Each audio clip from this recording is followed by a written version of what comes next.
High everyone, आपका question है मनुष्य में ऑक्सीजन तथा कार्बन डाइऑक्साइड का परिवहन कैसे होता है। अथवा इसी क्वेश्चन को इस तरह पूछा जा सकता था, मानव श्वसन तंत्र का सचित्र वर्णन कीजिए। तो मानव के श्वसन तंत्र का कार्य शुद्ध वायु को शरीर के भीतर भोजन तथा अशुद्ध वायु को बाहर निकालना है। ठीक है, ओके। आइए इसके हम कुछ निम्नलिखित पार्ट की वर्णन करते हैं। तो इसके प्रमुख भाग निम्नलिखित है। पहला, नासा द्वार, एवं इसी को नासा गुहा कहते हैं। नासा द्वार से वायु शरीर के भीतर प्रवेश करती है। ओके। नाक में छोटे छोटे बारीक बाल होते हैं जिनमें वायु छन जाती है, उसकी धूल उनमें स्पर्श कर वहीं रुक जाती है। इस मार्ग में श्लेष्मा की परत इस कार्य में सहायता करती है, वायु नम हो जाती है। तीसरा, ग्रासनी ग्लोटिस नामक छिद्र से श्वास नली में खुलती है। जब हम भोजन करते हैं तो ग्लोटिस त्वचा की एक उभय उपस्थियुक्त कपाट एपिग्लोटिस से ढका रहता है। ठीक है, यहाँ पे ये फिगर आपको बना लेना है। ठीक है, फिगर बना भी सकते हो, नहीं तो चलेगा। ठीक है, श्वास नली।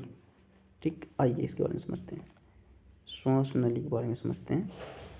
तो उपस्थित से बनी हुई श्वास नली गर्दन से नीचे आकर श्वसनी बनाती है। ये बलयों से बनी होती है जो सुनिश्चित करते हैं कि वायु मार्ग में रुकावट उत्पन्न ना हो। ठीक है।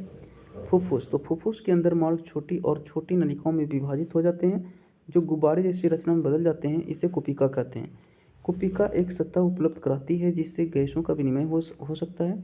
कुपिकाओं की भित्ति में रुधिर वाहिकाओं का विस्तीर्ण जाल होता है। ठीक है, कार्य की बात कर ले तो जब हम श्वास अंदर लेते हैं हमारी पसलियाँ ऊपर उठती है और हमारा डायफ्राम चपटा हो जाता है। इससे वक्षगुहिका बड़ी हो जाती है और वायु फुफ्फुस के भीतर चूस ली जाती है। वह विस्तृत कुपिकाओं को ढक लेती है। रुधिर के शेष शरीर से कार्बन डाइऑक्साइड कुपिकाओं में छोड़ने के लिए लाता है। ठीक है, कुपिका रुधिर वाहिका का रुधिर कुपिका वायु से ऑक्सीजन लेकर शरीर के सभी कोशिका तक पहुंचाता है।